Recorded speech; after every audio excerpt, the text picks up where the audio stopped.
Hercules, sosok yang dikenal di Tanah Abang sebagai preman kuat dengan reputasi yang menakutkan, tengah berjalan di tengah keramaian pasar.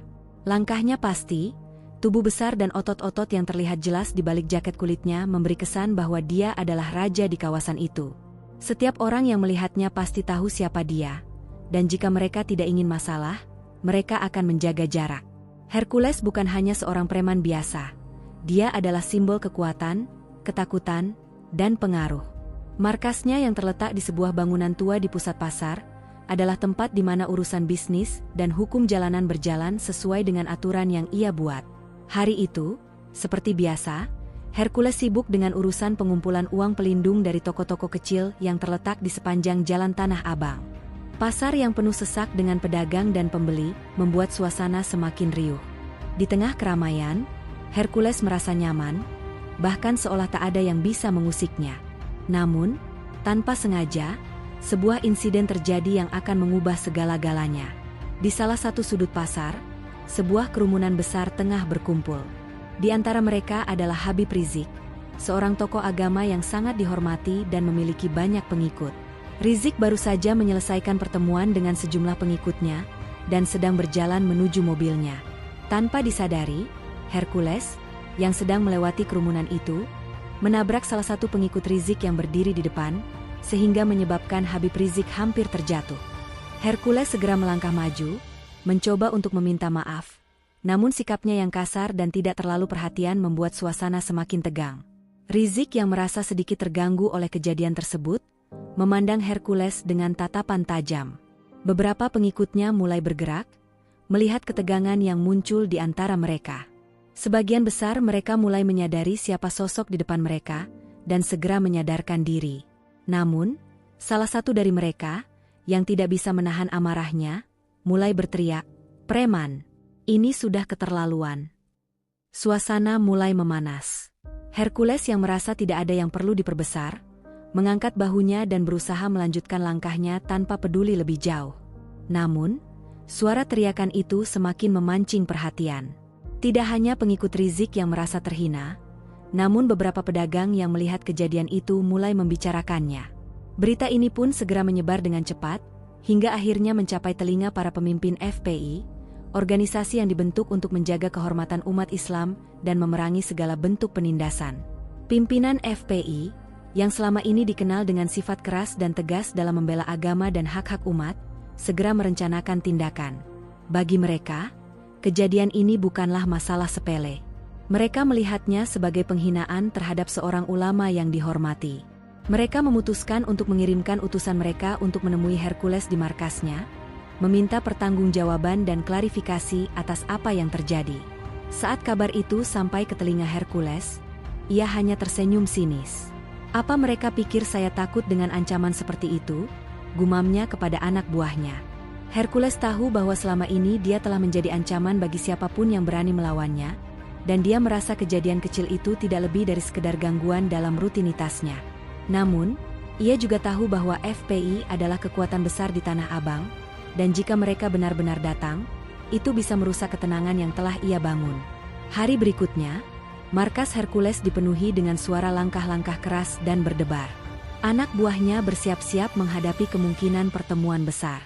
Hercules duduk di kursi besar di ruang tengah markasnya, sambil menatap jendela yang menghadap ke pasar yang selalu ramai.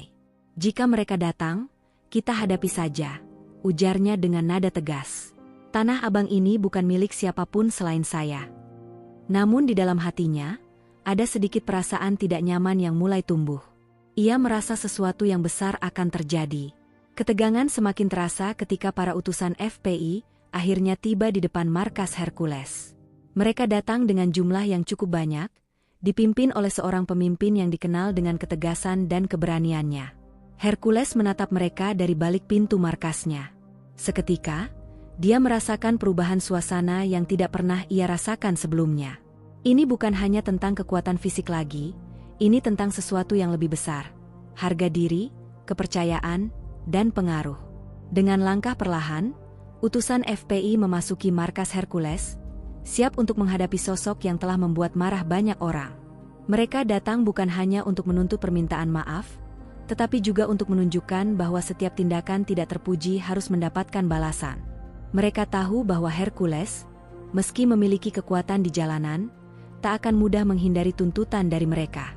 Dan disitulah, konfrontasi besar dimulai. Suasana di markas Hercules terasa sangat berbeda dari biasanya. Kali ini, bukan hanya anak buahnya yang siap tempur, tetapi ada ketegangan yang mengalir di udara. Hercules, yang biasanya tak pernah gentar menghadapi siapapun, merasa ada sesuatu yang lebih besar dari sekadar pertempuran jalanan yang sedang mengancam. FPI, dengan kekuatan massa dan pengaruh yang mereka miliki, bukanlah lawan sembarangan. Keberadaan mereka di Tanah Abang tak bisa dianggap remeh. Di depan pintu markas, pemimpin FPI yang dikenal dengan nama Ustaz Fahri, seorang pria tegap dengan janggut panjang dan sorot mata yang tajam, berdiri dengan angkuh. Di belakangnya, puluhan anggota FPI siap untuk mengawal pertemuan yang mereka anggap sangat penting. Meskipun suasana tegang, mereka tetap menjaga sikap tenang dan penuh wibawa, mencerminkan betapa seriusnya masalah yang tengah dihadapi. "Serahkan permintaan maafmu, Hercules," ujar Ustaz Fahri dengan suara yang tenang namun penuh tekanan. "Engkau telah menghina seorang ulama, seorang pemimpin yang dihormati banyak umat. Itu bukan masalah kecil." Suaranya memotong keheningan yang mencekam di dalam markas, sementara anak buah Hercules memandangi satu sama lain, bingung harus bereaksi seperti apa. Hercules, yang sedang duduk di kursi besar di tengah ruangan, tak langsung merespons. Dia memandangi mereka dengan tatapan penuh perhitungan. Setiap langkah yang diambilnya selalu penuh pertimbangan. "Hanya karena seorang ulama tersentuh, aku harus meminta maaf," gumamnya dalam hati. Ia merasa tak bersalah karena menurutnya, semuanya hanya kecelakaan kecil. Namun, ia juga tahu, FPI adalah organisasi yang tidak mudah dipermainkan. Anak buah Hercules, yang berdiri di belakangnya, mulai menunggu reaksi dari bos mereka. Mereka tahu bahwa Hercules adalah pria yang keras dan tidak mudah diatur. Jika dia merasa terancam, dia akan bertindak cepat. Namun, di mata mereka, ada sesuatu yang berbeda kali ini. Para anggota FPI tidak hanya datang dengan ancaman, mereka datang dengan prinsip yang kuat, dan itu membuat suasana semakin menegangkan. Sementara itu, Ustaz Fahri memandang langsung ke mata Hercules. "Ini bukan soal kecil. Ini tentang kehormatan umat Islam.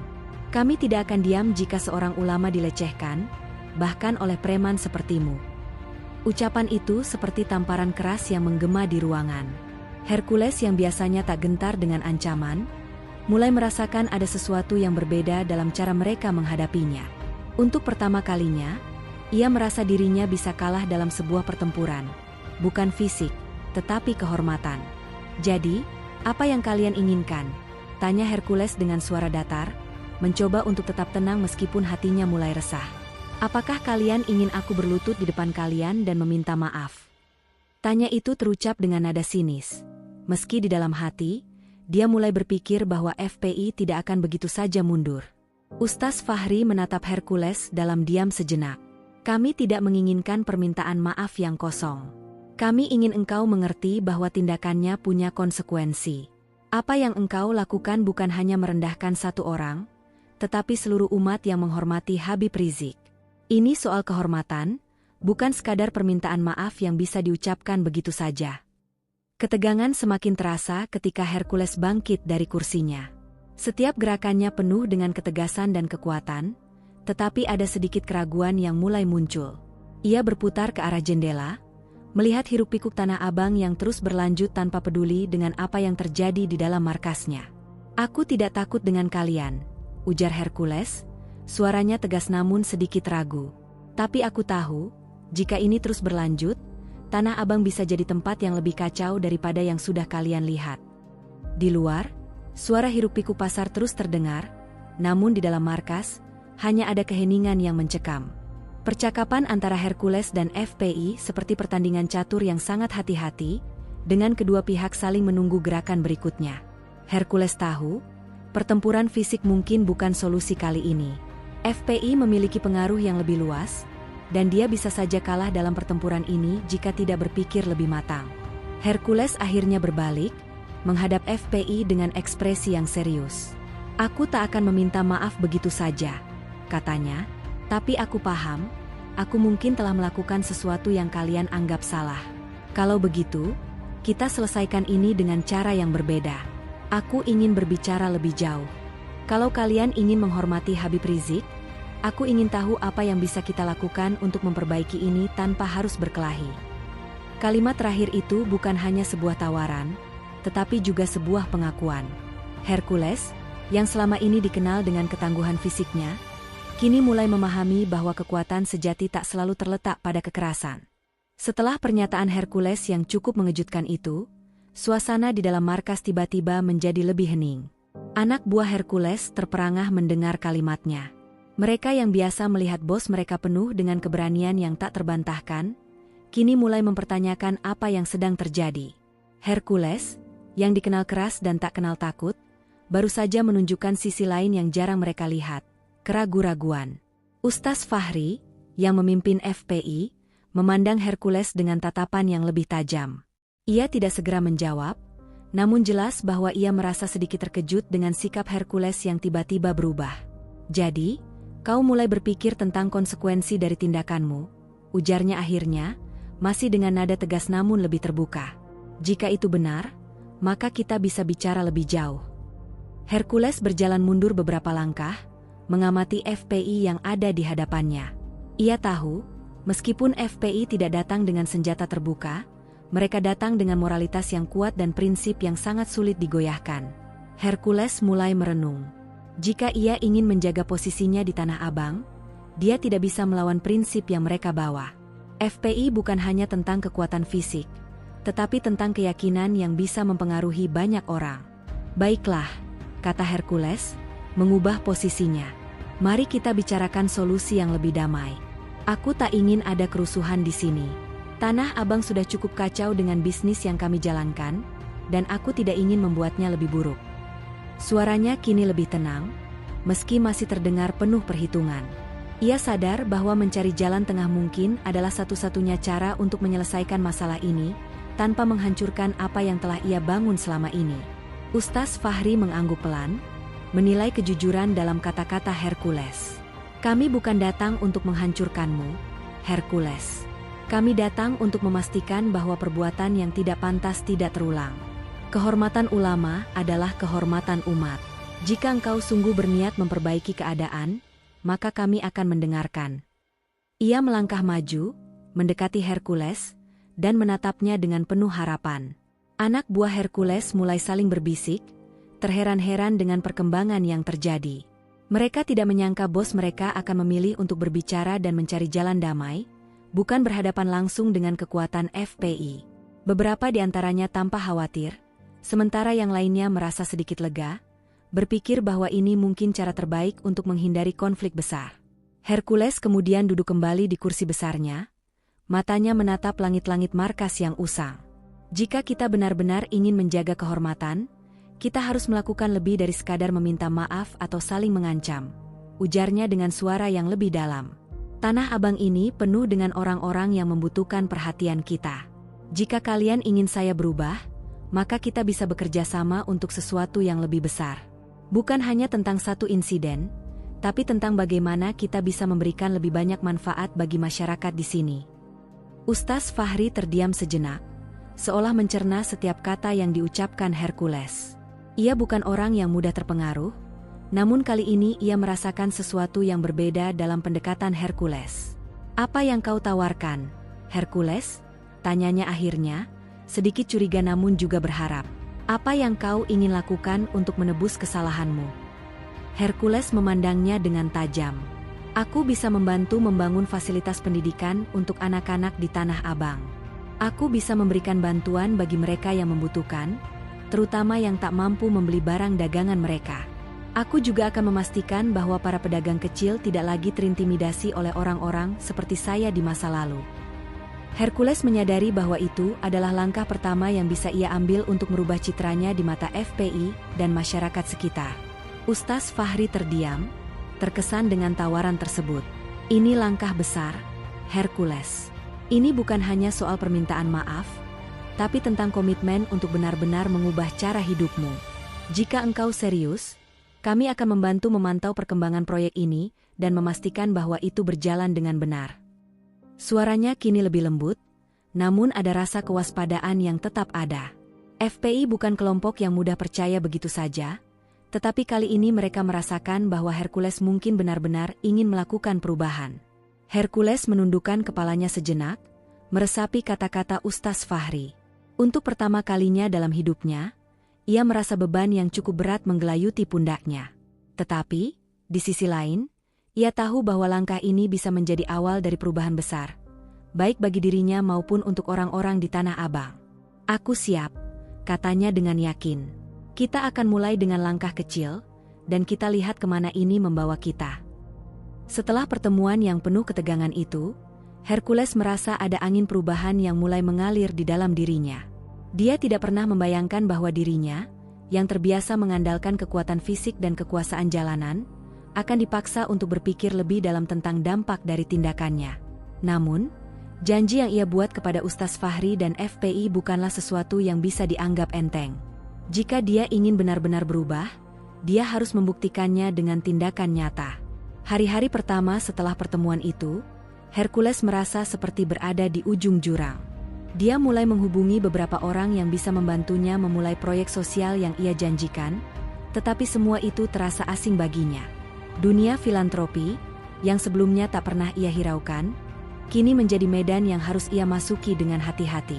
Anak buahnya pun mulai mempertanyakan rencana tersebut, beberapa di antaranya tampak ragu, sementara yang lain lebih suka mempertahankan cara-cara lama yang lebih menguntungkan secara cepat. Namun, Hercules tidak mundur. Dia tahu, jika dia ingin menjaga tanah yang telah dia kuasai selama ini, dia harus membuktikan bahwa dia bukan hanya sekedar preman yang mengandalkan kekuatan. Dengan bantuan beberapa pengusaha lokal dan pihak FPI, dia mulai merencanakan pembangunan fasilitas pendidikan untuk anak-anak di sekitar Tanah Abang. Proyek ini bukan hanya tentang memberikan pelajaran, tetapi tentang memberikan harapan bagi mereka yang selama ini terpinggirkan. Setiap langkah yang ia ambil terasa penuh tantangan. Memulai sesuatu yang baru setelah bertahun-tahun menghabiskan hidup dengan cara yang keras dan kasar, membuat Hercules merasa canggung. Ia harus mengatur rapat dengan berbagai pihak, termasuk tokoh-tokoh agama dan masyarakat setempat. Banyak yang meragukan niatnya, bahkan ada yang menganggapnya hanya sekadar upaya untuk mencari popularitas. Namun, ada juga yang melihat potensi perubahan dalam diri Hercules, dan mereka memberikan dukungan. Suatu sore, Hercules berada di tengah-tengah pasar Tanah Abang, memeriksa beberapa bangunan yang akan dijadikan sekolah. Ia berbicara dengan beberapa pedagang kecil, mendengarkan keluhan mereka tentang kesulitan hidup yang mereka alami.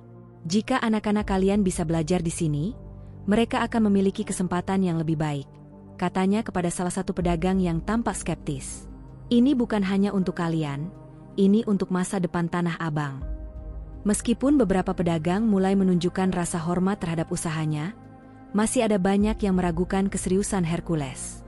Anak buahnya, yang selama ini terbiasa dengan cara-cara keras, merasa aneh melihat bos mereka berkeliling dan berbicara dengan orang-orang dengan cara yang lebih lembut. Mereka masih belum bisa membayangkan bahwa seorang preman bisa berubah menjadi pelopor perubahan sosial. Pada suatu hari, ketika Hercules sedang berbicara dengan seorang pengusaha lokal yang membantu membiayai proyek tersebut, seorang pria mendekatinya. Pria itu adalah salah satu pemimpin kelompok di pasar yang dulu sering bekerja sama dengan Hercules dalam urusan pelindungannya. Apa benar kau akan membangun sekolah, Hercules? Tanyanya dengan nada skeptis. Kau pikir orang-orang di sini akan mengikuti kemauanmu?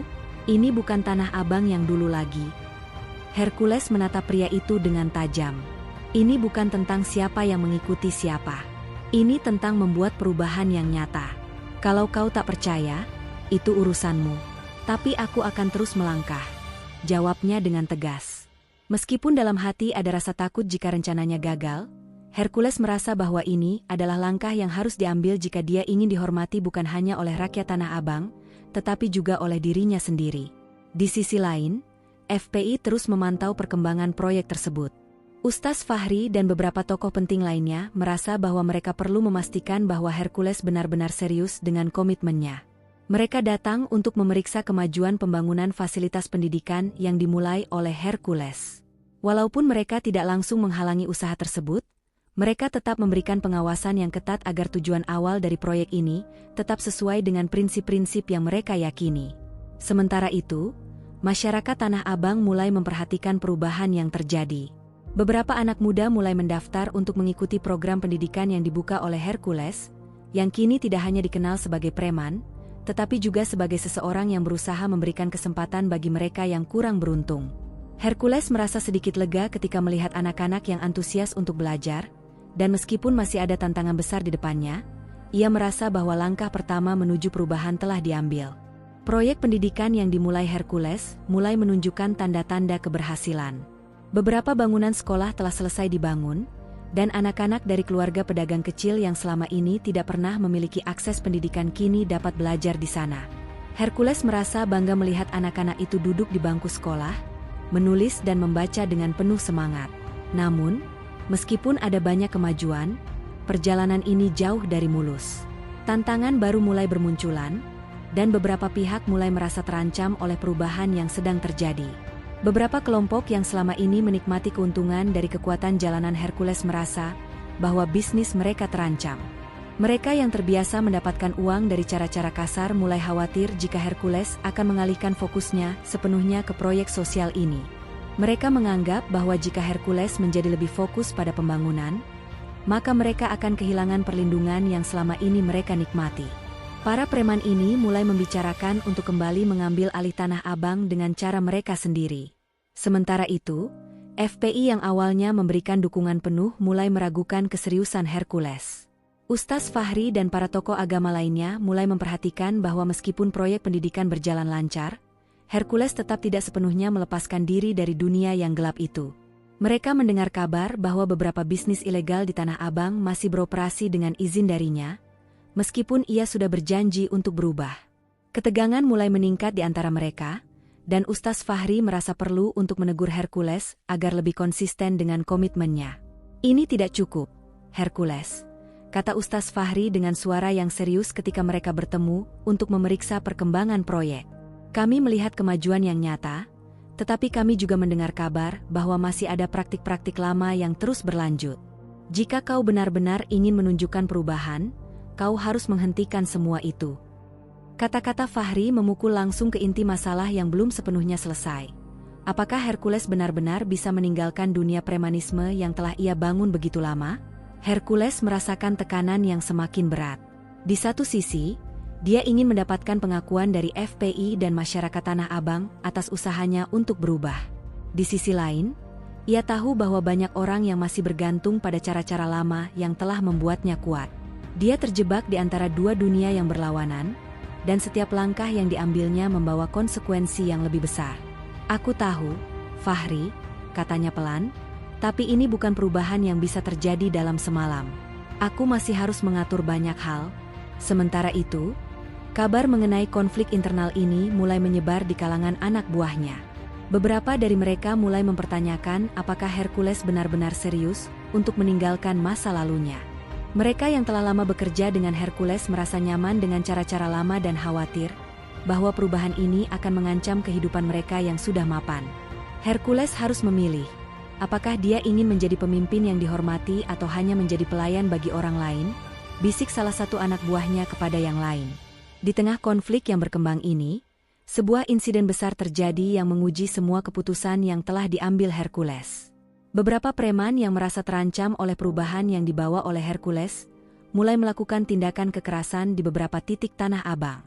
Mereka menyerang beberapa pedagang yang terlibat dalam proyek pendidikan, merusak barang-barang mereka, dan menakut-nakuti mereka untuk mundur dari program yang diprakarsai oleh Hercules. Tindakan ini semakin memperburuk suasana dan membuat Hercules merasa semakin terpojok. Hercules merasa marah dan kecewa. Ini adalah tantangan terbesar yang pernah ia hadapi sejak memutuskan untuk berubah. Jika ia membiarkan kekerasan ini berlanjut, semua yang telah ia bangun bisa hancur begitu saja.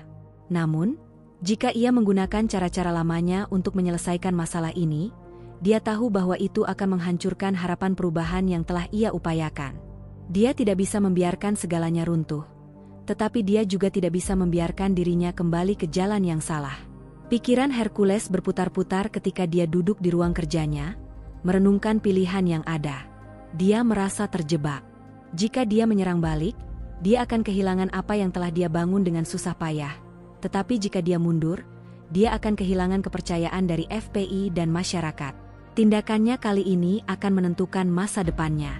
Ini saatnya untuk menunjukkan siapa aku sebenarnya. Gumamnya, akhirnya mengambil keputusan yang berat. Dengan tekad yang baru, Hercules memutuskan untuk menghadapi masalah ini secara langsung.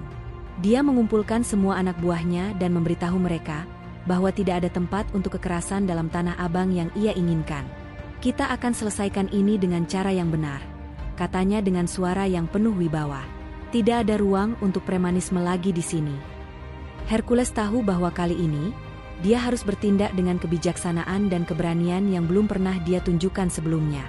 Keputusan Hercules untuk menghadapi preman-preman yang mengganggu proyek sosialnya bukanlah pilihan yang mudah.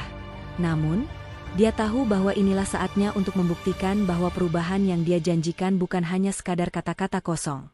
Dia memutuskan untuk memimpin sendiri tindakan ini, dengan harapan bisa menyelesaikan masalah tanpa menggunakan kekerasan yang selama ini menjadi cara utamanya. Hercules memanggil beberapa pemimpin kelompok preman yang masih setia kepadanya untuk duduk bersama dan membahas langkah selanjutnya. Di tengah rapat yang penuh ketegangan itu, Hercules berbicara dengan tegas. Kalian tahu apa yang telah kita bangun di Tanah Abang ini. Kita sudah mulai memberikan harapan baru bagi orang-orang di sini. Tetapi ada segelintir orang yang masih ingin menghancurkan semua itu. Aku tidak akan membiarkan mereka merusak apa yang telah kita mulai. Suaranya yang penuh wibawa menggetarkan setiap orang yang hadir. Meskipun di dalam hatinya ia merasa khawatir tentang bagaimana anak buahnya akan bereaksi. Jadi, apa yang harus kita lakukan, bos? Tanya salah satu anak buahnya, dengan nada penuh perhatian, tetapi juga penuh kecemasan. Mereka yang sudah lama hidup dalam bayang-bayang kekerasan dan intimidasi tak bisa langsung menerima ide untuk berubah sepenuhnya. Mereka lebih terbiasa dengan penyelesaian masalah yang cepat dan langsung, bukan dengan dialog dan kebijakan. Hercules menarik napas panjang sebelum menjawab. Kita tidak akan menggunakan kekerasan. Kita akan bicara dengan mereka, menjelaskan apa yang sedang kita lakukan di sini. Kita tidak bisa kembali ke jalan lama. Kita harus menunjukkan bahwa ada cara lain untuk hidup, untuk bertahan hidup, tanpa harus merugikan orang lain. Meski kata-katanya terdengar bijaksana, dia tahu bahwa ini bukanlah hal yang mudah. Bukan hanya bagi dirinya, tetapi juga bagi anak buahnya yang terbiasa dengan cara-cara keras. Beberapa anak buah Hercules mulai menunjukkan ketidaksetujuan. Bos, mereka itu tidak bisa diajak bicara. Mereka sudah terlalu jauh dalam dunia kekerasan. Mereka cuma mau kita mundur, ujar salah satu dari mereka. Hercules menatapnya dengan tajam. Jika kita mundur, kita akan kalah, dan semua yang telah kita lakukan akan sia-sia. Kita harus menunjukkan kepada mereka bahwa kita lebih kuat dengan cara yang benar. Kalimat itu mengandung tekad yang besar, meskipun Hercules merasa ada rasa ragu yang menggerogoti dalam dirinya. Hari berikutnya, Hercules mengumpulkan kelompok-kelompok preman yang telah mengganggu proyeknya, dan mengundang mereka untuk berbicara. Tanpa senjata atau ancaman, ia datang dengan niat untuk mencari jalan damai. Aku tahu kalian merasa terancam dengan apa yang sedang aku lakukan di sini, kata Hercules dengan suara tegas namun lembut. Tapi kalian juga tahu, Tanah Abang ini tak hanya milik kita, tetapi milik semua orang yang ingin hidup lebih baik. Pihak lawan, yang terdiri dari preman-preman yang lebih memilih cara lama, tidak begitu mudah percaya. Mereka meragukan niat Hercules dan menganggapnya lemah, karena tidak langsung menanggapi dengan kekerasan. Jangan kira kita akan mundur hanya karena kau menawarkan pendidikan dan proyek sosial. Ini bisnis, bos, dan kita tidak akan kehilangan tempat di Tanah Abang begitu saja, ujar salah satu pemimpin preman, dengan nada tinggi. Namun, Hercules tetap teguh dengan pendiriannya. Kalian mungkin masih melihat dunia ini sebagai permainan kekuasaan dan intimidasi, tetapi aku ingin kalian tahu satu hal. Kita bisa tetap bertahan tanpa harus menginjak orang lain. Aku tak akan mundur, dan aku akan berjuang untuk semua orang di Tanah Abang yang sudah mengandalkan perubahan ini. Hercules berbicara dengan ketegasan yang belum pernah mereka dengar sebelumnya, menunjukkan bahwa dia tidak lagi takut menghadapi konfrontasi, meski tanpa kekerasan. Suasana di dalam ruang itu semakin tegang. Beberapa orang mulai memandang Hercules dengan respek, walaupun mereka masih ragu dengan kemampuannya untuk bertahan. Namun, Ada juga yang semakin terpojok, merasa bahwa posisi mereka kini benar-benar terancam. Mereka tidak tahu apa yang harus dilakukan jika Hercules benar-benar berhasil meyakinkan orang banyak untuk mendukung perubahan yang sedang ia upayakan. Akhirnya, salah satu pemimpin preman, yang sebelumnya keras menentang, mulai melunak. "Aku tidak tahu apakah kau benar-benar bisa mengubah Tanah Abang, Hercules," katanya dengan suara lebih rendah. "Tapi aku juga tidak ingin kita hancur semua hanya karena kebanggaan pribadi. Mungkin ada cara lain yang bisa kita coba." Kata-kata itu menjadi titik balik dalam percakapan